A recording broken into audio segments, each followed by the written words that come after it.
દાહોદ જિલ્લાના લીમખેડા ખાતે આવેલ મોડર્ન સ્કૂલ ખાતે સરકારી કર્મચારીઓ માટે પોસ્ટલ બેલેટથી મતદાનની શરૂઆત કરવામાં આવી। ગુજરાતમાં લોકસભાની ચૂંટણીનું મતદાન 7મી મેના રોજ ઉજવવાનું છે, ત્યારે ચૂંટણી ફરજમાં રોકાયેલા કર્મચારીઓ માટે ચૂંટણી પંચ દ્વારા પોસ્ટલ બેલેટ મારફતે કર્મચારીઓ પોતાના મતાધિકારનો ઉપયોગ કરી શકે તે માટે વ્યવસ્થાઓ ગોઠવવામાં આવી છે। ત્યારે દાહોદ લોકસભા બેઠક પર લીમખેડા વિધાનસભા મત વિસ્તારના પોલીસ વિભાગ સહિત અન્ય તમામ સરકારી વિભાગોના કર્મચારીઓ પોસ્ટલ બેલેટ મારફતે મતદાનની શરૂઆત કરવામાં આવી છે।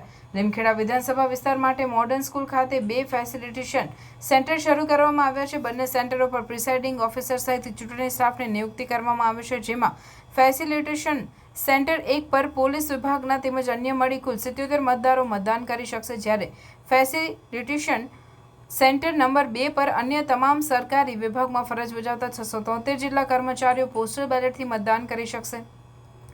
આજથી શરૂ થયેલ પોસ્ટલ બેલેટથી મતદાનની પ્રક્રિયા 1 મે સુધી સવારના 9 વાગ્યાથી સાંજના 5 વાગ્યા સુધી પોસ્ટલ બેલેટથી મતદાન કરી શકશે। મતદાનનો સમય પૂર્ણ થયા બાદ પોસ્ટલ બેલેટની મતપેટીને ચુસ્ત પોલીસ બંદોબસ્ત વચ્ચે સ્ટ્રોંગ રૂમમાં રાખવામાં આવશે।